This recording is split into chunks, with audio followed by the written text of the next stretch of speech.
მოგესალმებით, ვაგრძელებთ ჩვენი შეხვედრების სერიას. წინა შეხვედრაზე ვსაუბრობდით დიქტატორებზე.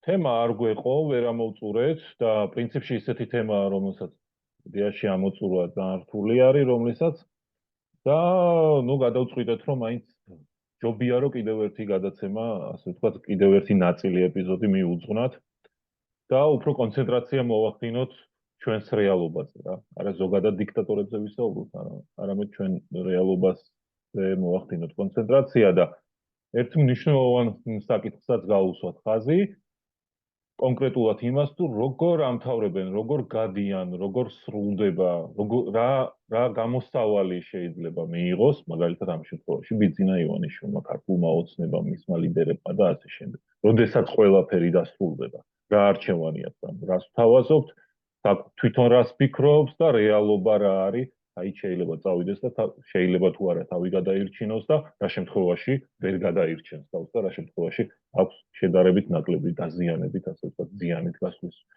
უფლება და საშუალება მიეცემა. ეგ არის ლუკა წულაძე, გიო მელაძე, გიო მოგესალმები და აქვე ვიტყვი რომ თუ მოგწონთ ეს პროექტი, გთხოვთ რომ დაგვილაიქოთ, იმიტომ არა რომ ლაიქები მოგწონს, თუმცა ეგეც მოგწონს, არამედ იმიტომ რომ უფრო მეტმა ადამიანმა მოგვისმინოს და ნახოს. ეგ არის. გიო მოგესალმები.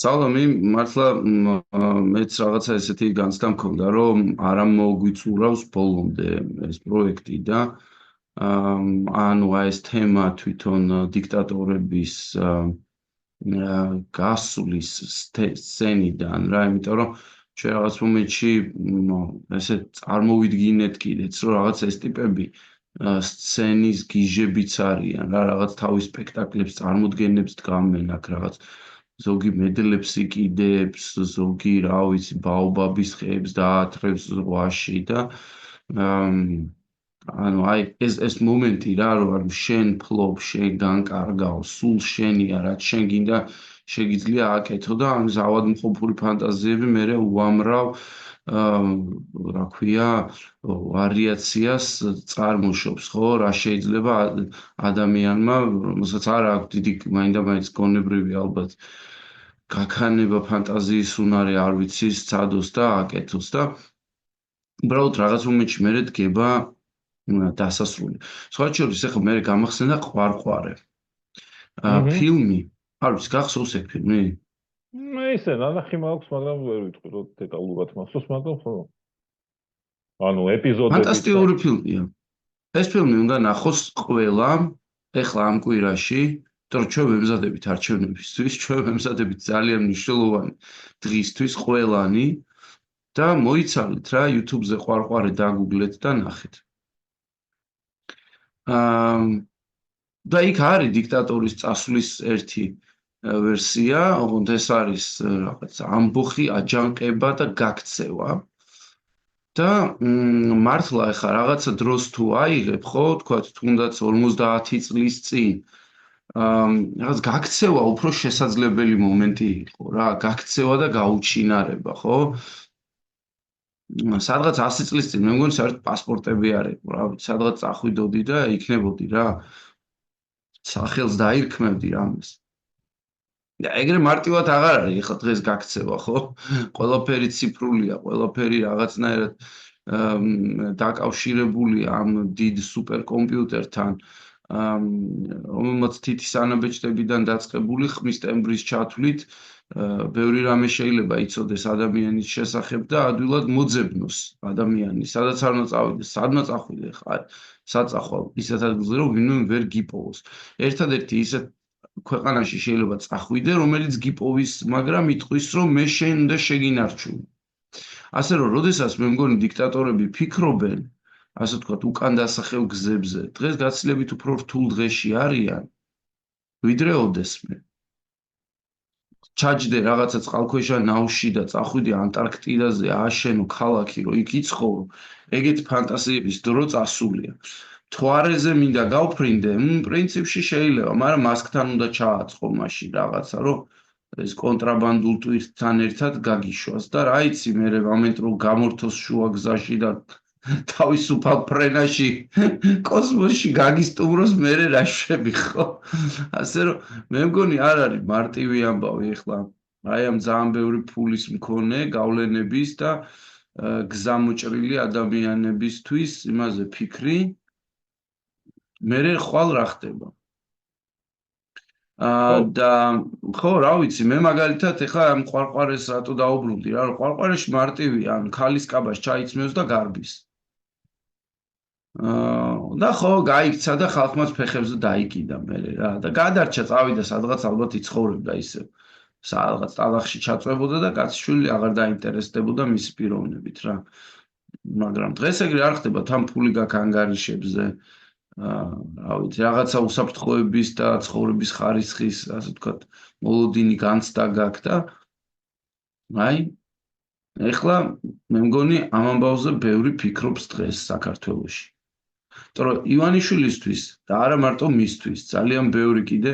მასთან ერთად კორუმპირებული მოხელისთვის განსაკუთრებით აი რუსეთიდან გამოქცეული კორუმპირებული ტიპებისთვის ეს რო შეპირდა იმაში საქართველოში უსაფრთხო თავშესაფარს საქართველო იყო ყველაფრისგან დაცვის ადგილი ხო და ასე რომ თუ ეს მოიშალა მერე რა ხდება ხო? მე მართალი გითხრა ბევრი ვერაფერი სცენარი ვერ წარმოვიდგინე. შენ გაქვს ამ თემა? ალბათ სტანდარტული სცენარი არის, ჩემი აზრით, რუსეთი არის სტანდარტული სცენარი და თუ ისე მოხდა, რომ რუსეთი არ გამოდგება, ასე ვთქვათ, თავშესაფრად, ну, მაშინ ალბათ ჩინეთი, იმიტომ რომ რაღაცა მეორე პოლუსის ეს ავტორიტეტი დაიმაღლებს ამით, რომ ვიღაც ლიდერები თვითონ შეიფაროს და არა მაგალითად რუსეთმა ან ქვეყანამ ხო. ზოგადად მესმის რომ ბიძინა ივანიშვილისთვის აქედან გასულა ძალიან რთული იქნება თვითონ მორალურად გადასაწყვეტად. ეხლა წარმოიდგინე რაღაც სცენაზე არის სპექტაკლში ადარე ხო ში. სცენაზე არის ტიპი და ამ სცენაზე სულ ტაშს უკრავენ.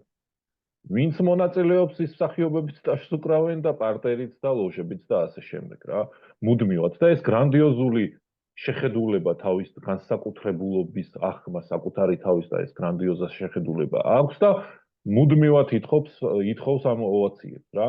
და ეხლა ჩვენ ვთხოვთ, რომ იმის გამო რომ მაყურებელს სპექტაკლი არ მოეწონა, არა თუ ტაშის გარეშე და ოვაციების გარეშე უნდა წავიდეს, არამედ უნდა გაიპაროს, გაიძულოს, გავიდეს, ანუ შერცხვენილი უნდა წავიდეს, დამარცხებული უნდა წავიდეს და ამას არ არის მიჩვეული. ანუ ტიპზე ვლაპარაკობ, რომლისთვისაც ფულსაც კი არ აქვს მნიშვნელობა, ანუ რაღაცა სხვა მნიშვნელობა აქვს, ანუ ცხოვრებასაც კი სხვანაირად ხედავს. აი ამაში არის. დაართული იქნება. მაგრამ ნუ ხო, ეგ ერთი რაღაცა არის, რომ არ უნდათ გასულა, მაგრამ როცა უწევთ, გადიან. ანუ უნდა გავიდრე. თუმცა ამის გარანტიებიც არ არის ზოგადად, გააჩნია რა ხდება ეხლა მუსოლინისაც უნდოდა გასულა და მიდიოდა კიდე, მაგრამ და არ გამოვიდა, ხო? ვიღაც გავიდა, ვიღაც ვერ გავიდა. ჩაუშესკო მიდიოდა სულთან ერთად და გარბოდა. მაგრამ ჰოპდა ვეღარ გავიდა. ანუ არანაირად არ მინდა ეს სცენარი წარმოვიდგინო. ანუ აი ეგეთ ძალადობაში გადასული სცენარი რა. რა თქმა უნდა, ანუ ეს რაღაც მუქარათაც არ უნდა მივიღოთ ანა. უბრალოდ მაგალითი არსებობს დიქტატორი, ერთი დიქტატორი ორი და დიქტატორი კიდე ბევრი, რომელსაც უნდა გასულა, მაგრამ არ გამოვიდა. ვიღაცა მოწამეს და გულის შეტევით წავიდა, თუმცა ჩვენ გონია რომ თავისი სიკვდილით მოხდა, ვიღაცა ჩაქოლეს, ამის მაგალითებიც არის და ვიღაცამ გააღწია, ვიღაცამ ვერა. არა მგონია რომ ბევრი იყოს ისეთი, ვინც ასე ვთქვათ, სახე გამოიცვალა და სხვა სახე აქვს, სხვა სახელი აქვს და ასე შემდეგ რა. ასეთი ადამიანი თუ იქნება უფრო სხვა ფსიქოტიპის ადამიანი და არა ბიძინა ივანიშვილი. ბიძინა ივანიშვილს სცენა ჭირდება. თვარეზე ბიძინა ივანიშვილი აი რა მოიწყეს როგორც ზამთარში რაღაცა ყვავილი სცენარი, ჩამოჭკნება. იმიტომ რომ მაყურებელი ჭირდება სტრუკები უნდა აკეთოს და ვის უკეთოს. მეტეორებს ხوار გაუკეთოს. ხო? ну ყოველ შემთხვევაში აი რაღაცა ეგეთი სცენარი მგონია, მაგრამ სირთულეც ამ გასვლის იმაზე იქნება დამოკიდებული, რაც გააკეთებს გასვლამდე. ანუ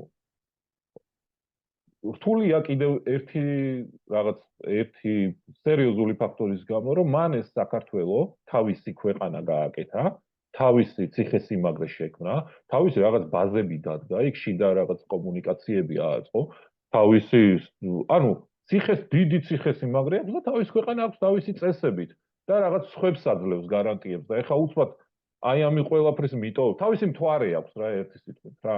აი შენ რა კონტექსტში ახსენე მთვარე, ის მთვარე აქვს, ოღონდ აი აქ რა.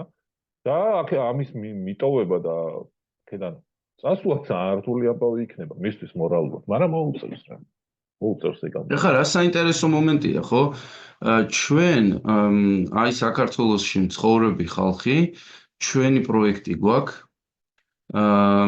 წარმოგვიდგენია რაღაცა ქვეყნის შესახებ, ვცდილობთ იქ ხან კანონზე ვლაპარაკობთ, ხან დემოკრატიაზე ვლაპარაკობთ და აი ვიღაც ტიპები არიან ამავე ქვეყანაში. რაღაც ღობეებს მიღმა ამოფარებულები. ვეღარ ითქვიფებიან საზოგადოებაში, ვერ ჩნდებიან, აღარ ჩნდებიან. აი რაღაცა ვირტუალური კედლები, უხილავი კედლებია, მარტო ის ბლოკის კედლები კი არა, რომელსაც აშენებენ 3 მეტრიანი და 4 მეტრიანი თავისი სახლების გარშემო. ამ კედლებზე ზემოთ კიდე კედლებია დაშენებული, ან სხვა სამყაროში არიან ტიპები საერთოდ. არა და ეგ ტიპები ჩვენ გვერდით იყვნენ რა 10-15 წლის წინ მაგალითად და მე ანუ ჩვენ შეიძლება პირდაპირ ეს ჩვენ გვერდით კი არ ყოფილიყვნენ, მაგრამ აუცი აი ჩვენ რასაც ვაკეთებთ ხო სადღაც გავალთ თქვა ხინკლის საჭმელად ან რაღაცა რა ვიცი ლუდის დასალევად თუ ხო რაღაც ფეხით გავივლით რომ ცოტა ფეხი გავშალოთ და რაღაც და შეიძლება რაღაც აი ამ ცხოვრების ნაწილი იყვნენ რა ხო და მე უცბად რაღაც საქმეში მოხვდნენ ტიპებმა რაღაცა წარმოუდგენლად თავისთვის წარმოუდგენლად ფული დიდი ფული იშოვეს აი პირდაპირ ეგ მოხდა უცბად ააშენეს კედლები შემოიღობეს თავი და შიგნით გამოქლიავდნენ ანუ ეგ მოსულა რა რომ აი ამ კედლების შიგნით ჩაიკეტები და გამოქლიავდები აი ვეღარ ხედავ გარეთ რა ხდება შენ წარმოსახვით სამყაროს იქმნი კომპიუტერულ თამაშად გარდაქმნი ყველაფერს სისტემა მოგიჩენს ვიღაცა პოლიციის კაპიტანს რომელიც რაღაცა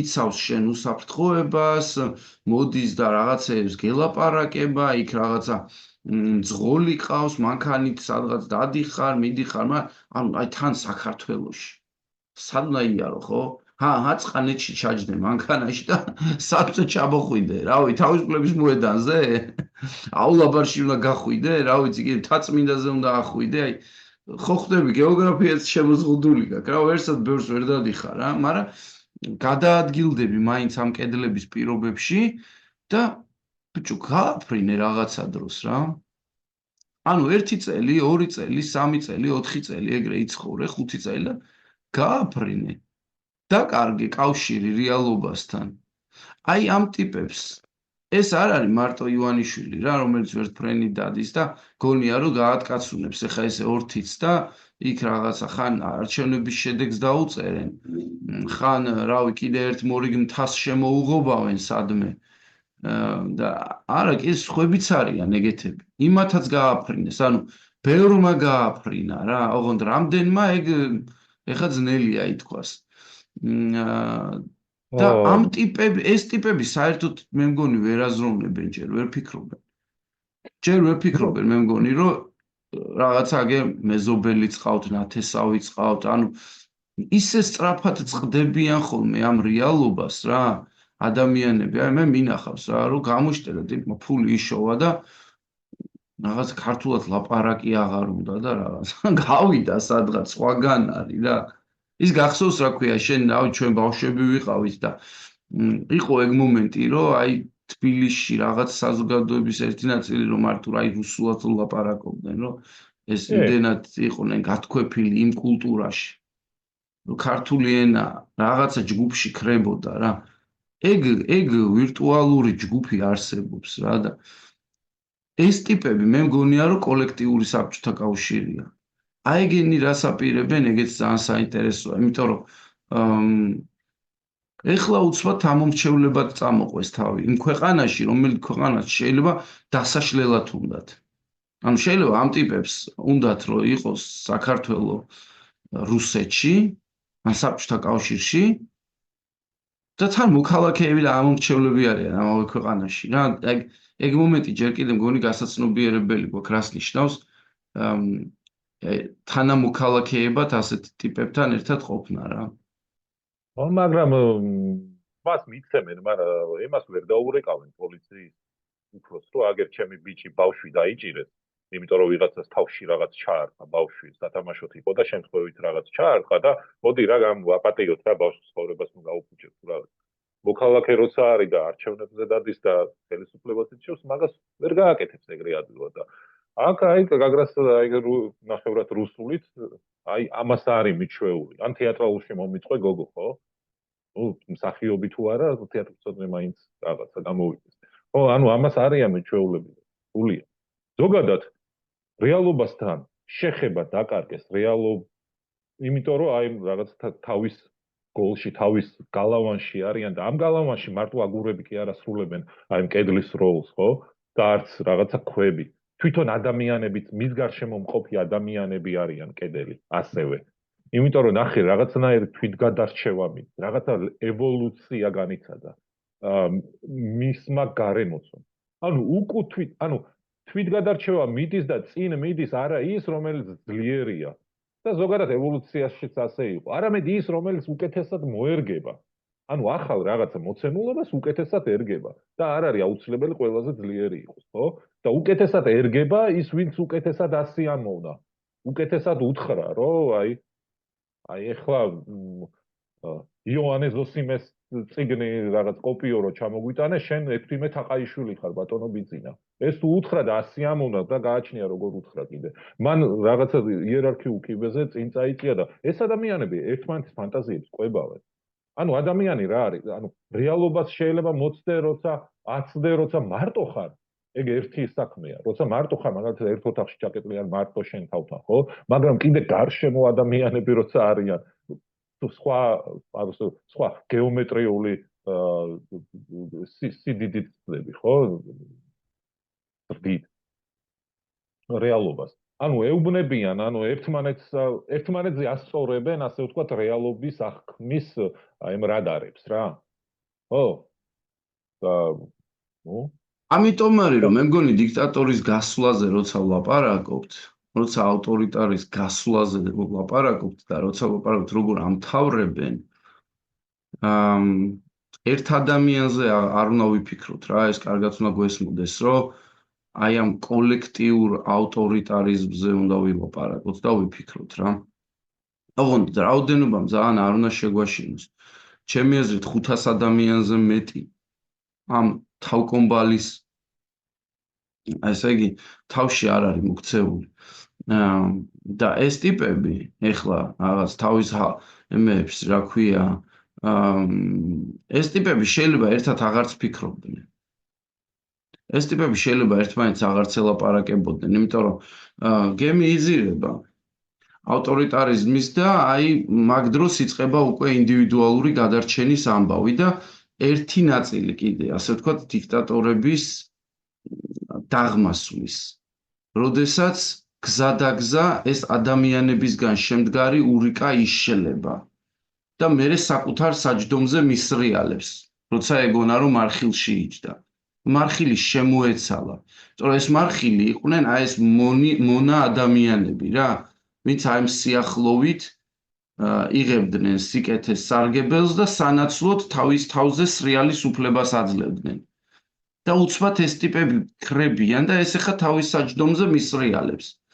აი ეს მომენტიც არის და მე მგონი ეს დიქტატორის ასე ვთქვათ, აი როგორ ამთავრებენ, ხო, ალბათ ადამიანების გაქრობითაც ამთავრებენ. თავის გარშემო აღმოაჩენენ, რომ ნაკლები და ნაკლები ადამიანია. ეხლა მაგალითად ამ ოცნების ასე ვთქვათ, რეალობას სადაც ვაკვირდებით, ხო, ხედავთ ნაკლებ და ნაკლებ ადამიანს, თუ გინდა აზრის კვლევები ნახე. შემოეცალა იქ რაღაც ნაწილი, უკვე აღარც კი აფიქსირებს, რომ ხმას აძლევს რა. ეხლა იგივე დავაკვირდეთ რეგიონებს, სადაც ამბობდნენ, რომ ყველაზე ძლიერები იყვნენ. იქაც უკვე ღია პროტესტია, ხო? ღიად არის გაცხადებული. ეხლა მაგალითად გამოქვეყნდა მათი კლიპი რომლის ავტორობაც ე, კომპანია, მან რა ქვია, მეტრომ თუ რაღაცა, ხო? მეტრო. ხო, მაგის დირექტორმა თავის თავზე აიღო. დირექტორია თუ ვინ იყო ის ტიპი, არ ვიცი, სამხატვრო ხო, ხელმძღვანელი, რა ვიცი, უფრა. რაღაც მართველი, უფროსი რაღაც, ხო და მე გავაკეთეო, ოღონდ მარტო გავაკეთეო და მოვიცვი ამისთვის ხალხიო, თქვა, ანუ ჩემი თანამშრომლები მეხმარებოდნენ კი არ თქვა და ეგრევე რა ხდება? შემოეცალა გარშემო თანამშრომლები. ქვემოთ დაუწერეს. მე წავედი ეგრევე და შენი მე წავედი, გავდივარ. და არის ეს ანუ გასვლები რა, გავდივარ. ანუ შემოეცალათ ტიპებს, ხვდები? ეს რამხელა ამბავია. ეგ არის სერიოზული, ეგ არის აგურებად დაშლა. ანუ ეგ არის აგურებად დაშლა. მე არ ვარ იმ აზრზე, რომ აუცილებლად ეს თანამშრომლები ვინც წავიდნენ, ანუ ამ სისტემის აგურები იყვნენ, არა. ანუ ჩვეულებრივი ადამიანები იყვნენ და ჩემთან და შენთან ერთად ალბათ დადიოდნენ იგივე აქციებზე რა. ანუ ჩვეულებრივი მოქალაქეები და არ ქონდათ ინფორმაცია რა საკეთებად. შეიძლება ეხო კიდე ცალკე სიგიჟია, რომ შეიძლება ამაში მონაწილეობა გააქვს მიღებული და არ იცოდე. ანუ რადიკალურად საწინააღმდეგო რაღაცა შენი რაღაც მორალურ პრინციპზე შეხედულებების და გაგაკეთებინეს და არიცი, ანუ შენ რაღაცა პატარა ჭანჭი, ანუ რაღაცას ასრულებ, გრაფიკული რაღაც მონახაზი გააკეთე, ან ლოკაციები იპოვნე, ან მსახიობები კასტინგი გააკეთე, ხო? არ ვიცი რა, რაღაც საქმეები არის, რომელიც შეიძლება ისე გააკეთო, რომ საბოლოო პროდუქტი არ იცოდე. და აღმოჩნდა, რომ ერთი აგური შენ მიამატე, ანუ იმას, რასაც უპირისპირდები რა. ხო, ზოგადად თუ მე დაკვირვებული ვარ, მე მქონდა ეხლა შეხება კონცეპტთან, ყოფილ კონცეპტთან, არა კონცეპტთან, მაგრამ ხარდამჭერებთან, ყველაზე მეტად გაბრაზებულები და ყველაზე მეტად დაუნდობლები ისევ კოცების მიმართ. ეხლა აი იმ სისტემის მიმართ. ზოგადად კოცები არ მინდა ესე გამოვიდეს, რომ აი უბრალო ტიპებს ზე ვამბობ, არა სისტემას გულისხმობ რა. ყველაზე მეტად გაბრაზებულები და დაუნდობლები ისევ ის ადამიანები არიან დღეს, ვინც აი ასეთ გარკვეულ სამუშაოს ასრულებდა მათთვის გაცნობიერებული აქვთ, რომ რაღაცა ცუდიც აქვთ გაკეთებული და აი როცა ეს მხილება თვალების ახლა მოვიდა და მიხვდნენ რა საკეთებდნენ და ნუ რაღაცა გარდასახვა მოხდა, ხო? დაინახეს, რომ თავისი მონაწილეობაც არის ამ ყველაფერში და ესეთი ადამიანები უფრო დაუნდობლები არიან. აი განსაკუთრებული აგრესიით და რავი რა, ზიზღი არ მინდა სიტყვა ვიხმარო, მაგრამ აი რაღაცა ახლოს არის. შენ რო იცოდე, აი ეს ადამიანები მისი გარემოცვა, ვინ შენ ახსენე, ეს გარემოცვა უფრო მეტად დაუნდობელი იქნება. და ესენი ოღონდ გვას ვეღარ უფრო მაღალს ვეღარ დააბრალებენ და ალბათ რა ვიცი, ერთმანეთს შეჭამენ თუ რას იზამენ არ ვიცი, მაგრამ რაღაც ცოტა ესეთ პალატაში გავიჩინე. ხო, ანუ რაღაცა ამ დასასრულის ამბავი კიდე კარგად გვაქვს ჩვენ გასაზრებელი, იმიტომ რომ ნუ კიდე ერთხელ ვამბობ რა, ნახდათ არ მგონია რომ ყველას ეხება დასასრული. ანუ ყველას არ ეხება რა, მაგრამ მე ვერ წარმომიდგენია ივანიშვილი ცხოვრობდეს ისეთ ქვეყანაში, სადაც 100%-იანი კონტროლი არ აქვს დამყარებული რაღაც რეალობაზე რა, რაღაც და აი 100%-იანი გარანტიები არ აქვს იმისა, რომ მისი უსაფრთხოება დაცულია რა. ანუ აი ყველანაირი ყველაფერს წარმოიდგენს, ხო ხვდები? ანუ მე მგონია, რომ შეიძლება ფიქრობს, რომ მიწის ძვრას მოუწყობენ, რაღაცა ქარიშხალს გამოიძახებენ, რომელიც მის რეზიდენციას დაარტყავს ეს ქარბორბალა. ან რავი, შეიძლება იფიქრონ, რომ რაღაც კოსმოსიდან რამე ლაზერი დაანათონ. ანუ ყველაფერი წარმომიდგენია, რომ იფიქროს ტიპმა მართლა რა. უბრალოდ ეს რა ვიცი, უნდა გავიაზროთ, რომ ეგეთი ტიპებთან გვაქვს საქმე რა. რომ აი ამ ყველაფერს წარმოიდგენენ, რომ აი მაგალითად შეიძლება წარმოიდგინოს, რომ სადღაც ამ ბაობაბებს გამოტირებული ტიპების ხედან ჯადოსნურ დოლებზე უბრაგუნებენ და ამას უთვლიან რაღაცა წყევლას, რომელიც ამან მოიგერიოს ბადმინტონის ჯოხებით. და რაღაც ეგრეთ წარმოიდგინოს, შეიძლება ვიღაც შამანები ჭირდება გარშემო რო ყავდეს, რომ იმ დოლიდან მოსულ რაღაც ენერგიას ესენი იგერიებდნენ და ეგეთი ტიპით არ გაჩერდება იმაში, რა ქვია, რაღაც მრავალპარტიულ რეალობაში, აი ძალიან იჭვებება. მაგრამ ეგ არ ნიშნავს იმას, რომ ყოველას, ანუ ყოველას ეხება ეს გაქცევის და დასასრულის ელემენტი, ხო? ნუ ბოლო-ბოლო საბჭოთა კავშირი დამთავრდა, აი ყველაზე იმას ვამბობ რა, ასე ვთქვათ, რადიკალურ თემას ვამბობ.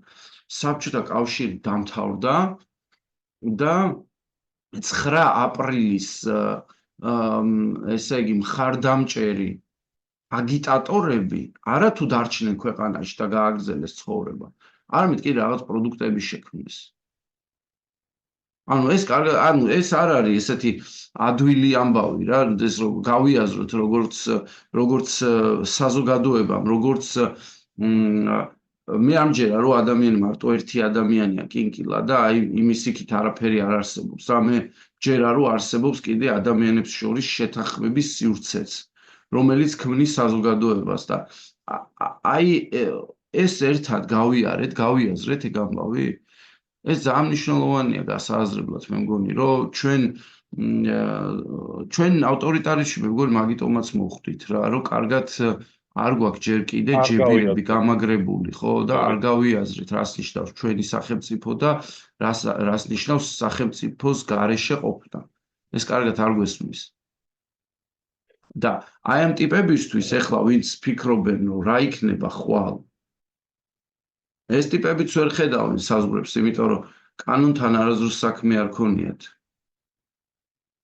ხო. მაღალი ალბათობით მათ აქვთ ნასწავლი ერთი ჯადოსნური სიტყვა, ამ სიტყვას ქვია დალაგება და მათ ეს დალაგება უკვე დაწყებული აქვს. თողოთ, ან აქ მეორე მომენტი შემოდის, მრავალპარტიულ დემოკრატიაში ვისთან უნდა დაალაგო.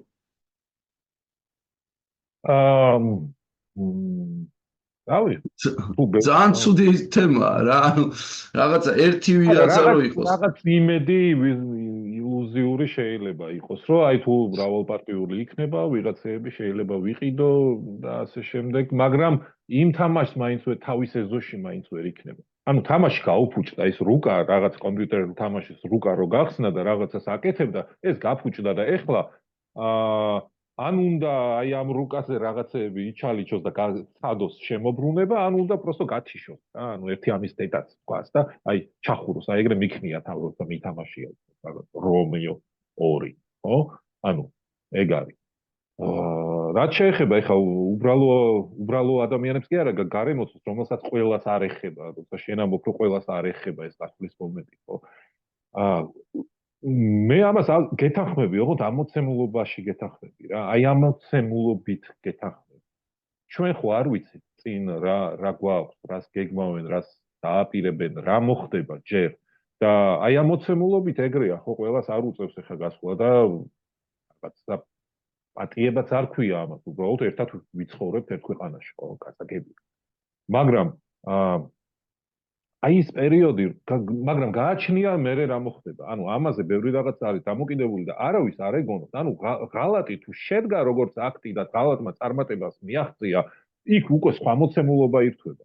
და 90-იანებში თუ ვიღაც არ დაისაჯა, ან პირველი რესპუბლიკის დროს, მაშინ 2 წლის იყო საქართველოს, ხდები?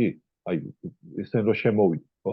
რუსები რო შემოვიდა, პირველი ოკუპაცია რომ მოხდა და 90-იანებში კიდე 2 და 3 წლის იყო. ანუ ძალიან პატარა, ასე ვთქვათ, ბავშვი იყო, ჩვილი იყო ეს ქვეყანა და დღეს 30 წლიანი, ასე თუ ისე გამოცდილება არის თავისუფლების. ასეთი თუ ისეთი და არავის არ ეგონოს, რომ იქ თუ ვიღაცას ეპატია, ანუ და ვიღაცას რაღაცები შერჩა 2 წლის ქვეყნის ღალატისთვის. ხო, 2 წლის ქვეყნის ღალატი ის არის, რომ ჩვილს აწყენინო და შეკრჩეს რა და იმან ვერ დაგიბრუნოს, ხელი ვეღარ შემოგიბრუნოს. გასაგებია, მაგრამ 30 წლის ბიც იგივეს ვეღარ უზავს რა, გოგო. ამიშნულობა, ანუ უკვე ჩამოყალიბებული ქვეყანა. რაღაცა ავარ, ანუ ხელის შებრუნება შეგვიძლია ხოლმე. რა. ხო და რავი, ანუ არ უნდა გქონდეთ ილუზია, რომ ვიღაც მოღალატე ვერ დაისაჯა და ეხლა მე რატო დავისჯებით, მაგის ტრადიცია არ არის. არა, როგორ არა. შეიძლება გახდეს. თან შენ წინა გადაცემაში ამბობდი, რომ ერთნაირად ვერ გადიან დიქტატორები. დიქტატორები კი არა, ბოდიში, ანუ ჩვენი მმართველები, საქართველოს მმართველები, რაღაცა ყველას სხვადასხვა ბედი ქონდა, რა. და ეგეც არ არის, რომ ერთი გზა იყო. ხელისუფლებიდან წასვლით. ანუ შეიძლება კიდე მე-6 გზა პანელგზა აღმოჩნდეს ეგეთ. ო, მე მგონია, რომ ამაზე ჩვენ უნდა ვიფიქროთ რა. ყოველ შემთხვევაში, ეხლა უკვე ევროკავშირიდანაც წამოვიდა ეს შეტყობინება, რომ ესე იგი რაღაც გზები უნდა იყოს, ანუ მე ეხლა ამ სალომე ზურაბიშვილის განცხადებებს აღვიქვამ როგორც რაღაცა ევროპული პოლიტიკის შიგნით შექმნილ რაღაც იდეას, რომელიც მან გააჟღერა და იყო ეს ნათქვამი რა, რომ რა ქვია, უნდა წარმოვიდგინოთო მივანიშვილის გამოსვლა ხელისუფლების ამ ხიბლიდან რა და რაღაცა გზა უნდა შესთავაშე, რაღაცა გზა უნდა წარმოვიდგინოთ ამ ადამიანისთვისო და მე მგონი ამაზე მიდის მუშაობა უკვე, რაც კარგია. ну, რა ვიცი, ხა ვისენდობა ვის დაელაპარაკება, ეგ მაგის საქმეა, მაგრამ თავისთავად პროცესი რო ჩაშვებულია, ეგ მნიშვნელოვანია და დარწმუნებული ვარ, ხა არსებობს მაგის რესურსი,